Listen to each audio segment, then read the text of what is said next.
পরপর বেশ কয়েকবার ফোন বেজে গেল। ইচ্ছে করছে না আজ রাতে তুহিনের ফোন রিসিভ করতে। হোয়াটসঅ্যাপে টাইপ করলো, শরীরটা ভালো লাগছে না, মাথা ধরে আছে, সকালে 9টার দিকে নীতিশদাকে পাঠিয়ে দিও, গাড়ি নিয়ে চলে যাব, গুড নাইট। বাপের বাড়ি এলে এই ঘরটাতেই দোলন বরাবর থাকে। দোতলার উপর একেবারে কোণার দিকে একটি মাঝারি মাপের ঘর। বিয়ের আগে নিজের মতন করে সাজিয়ে নিয়েছিল সে। 3 দিকের দেওয়াল লাইট পিঙ্ক এবং একটি দেওয়ালে কন্ট্রাস্টে শাইনি গোল্ডেন রং বেছে দিয়েছিল। রাউন্ড শেপের কাঠের খাট, মাথার পেছনে বেশ বড় করে বাঁধানো বাবা মায়ের সঙ্গে দার্জিলিংয়ে তোলা দোলনের ছোটবেলার একটি ছবি। রাতের আকাশ, বৃষ্টি, ঝোড়ো হাওয়া সে জানালার ধারে বসে উপভোগ করে। আজ আকাশে তারা নেই। বিকেল থেকে বৃষ্টি কখনো থামছে, আবার টিপটাপ পড়ছে। জানালা খোলা, তাই বৃষ্টি মাখা হাওয়া গায়ে লেগে কাঁপুনি ধরাচ্ছে খানিক। বালিশের ধারে রাখা বেড কাভারটা গায়ে জড়িয়ে খাটে হেলান দিয়ে বসে রইল দোলন। সারাদিন ধকল কম যায়নি আজ।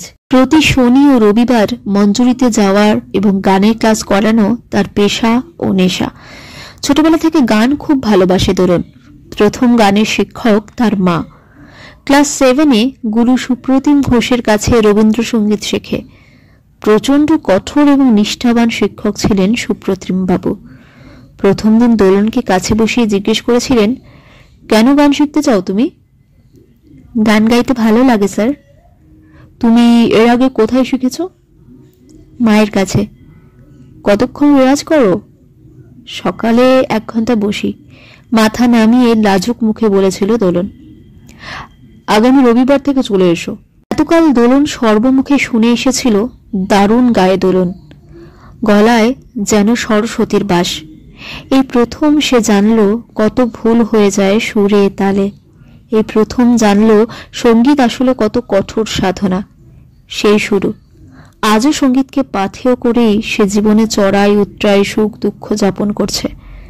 আজ এই মন খারাপের রাতে নরম গলায় গাইতে ইচ্ছে করল, এ রাতে মোর দুয়ারগুলি ভাঙল ঝড়ে। গাড়ি থেকে নামতেই দোতলার বারান্দায় চোখ গেল দোলনের। শাশুড়ি মা চোখ সরিয়ে ঘরের ভেতর ঢুকে গেলেন। বুক ঢিপ ঢিপ করতে লাগলো। হঠাৎ কোনো এক অস্বস্তি অনুভূত হলো।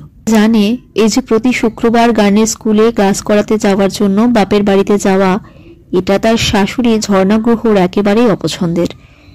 বিয়ের 4-5 দিন পর অভ্যাসবশত এক ভোরে রেওয়াজে বসেছিল দোলন।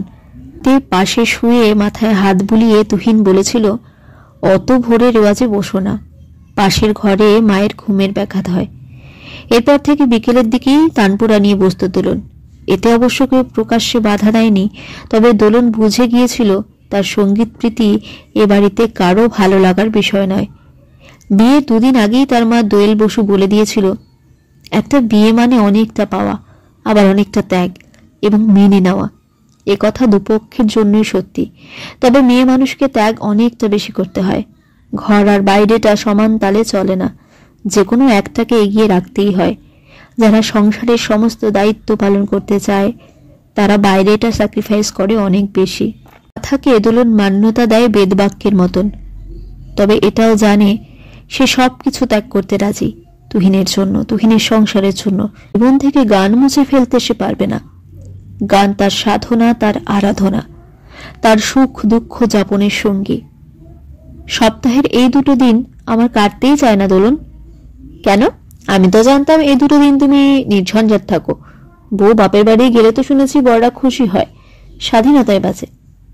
তুহিন গ্রহ হয় না ম্যাডাম, সারাদিন এতগুলো বেকারির চাপ একটা মাথার উপর দিয়ে, তাই দিন কেটে যায়, রাতগুলো কাটে না আমার বউকে ছাড়া। হিন পাশে শোয়া নববিবাহিতা বউকে জড়িয়ে নেয় বুকে, ঠোঁটে আলতো চুমু খেয়ে বলে, এমন চললে আমি তোমার গানের স্কুল বন্ধ করে দেব, বুঝলে? মৃদু হাসে দোলন। তুহিনের বুকে মাথা রেখে নিঃশব্দে গভীর শ্বাস নেয়। দোলন, কাল শনিবার ভাবছি বাড়িতে বার ঠাকুরে লুট দেব। পাড়ায় কিছু লোক বলেছি, আজ ও বাড়িতে যাওয়াটা বন্ধ রেখো। মঞ্জুরিতে না গেলে মন খারাপ লাগে দোলনের। সে না গেলে 2 দিন অবশ্য সায়নদীপ, অর্চনা, রজত, শ্রীময়ীরা এক্সট্রা ব্যাচ করে সামনে নিতে পারবে। তবু মঞ্জুরিতে যাওয়া দোলনের কাছে অক্সিজেনের মতন। দাপুটে স্বল্পভাষী শাশুড়ি মায়ের মুখের ওপর কিছু বলতে পারলে না দোলন। সম্মতিসূচক মাথা নেড়ে রান্নাঘর থেকে বেরিয়ে এলো। তুহিনের সুঠাম হাতটা নিজের পেটের উপর থেকে সরিয়ে দিল দোলন। অঘোরে ঘুমোচ্ছে তুহিন। ঘড়িতে রাত 1:30।